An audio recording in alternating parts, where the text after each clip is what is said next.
Friday's conference opener could not have gone any better for North Dakota hockey. 7 different goal scorers helped UND blow out Minnesota-Duluth 7-3. Saturday night, NODAC got its 3rd crack at its first sweep of the season. North Dakota got off to another great start thanks to the 4th line. And after scoring his first career goal Friday, Cade Littler finds twine again. It's a 1-0 lead already for UND. They did not take long to score another one. About 2 minutes later, Max Swanson sets up Dane Montgomery. He is denied, but Ben Strinden is there to put home the rebound. His 2nd of the weekend as well makes it 2-0.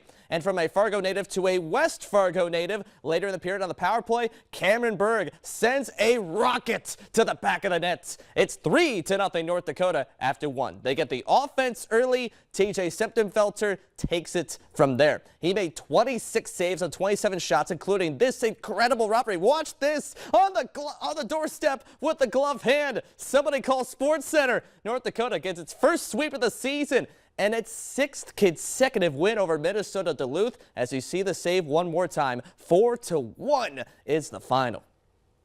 The sweep is secured along with much needed momentum going into a humongous series next weekend, a double dose of Denver. North Dakota will host the top-ranked team of the country and the defending national champion Pios, a team UND took 3 of 4 from last season. The series begins Friday night at 7:07 on the dot.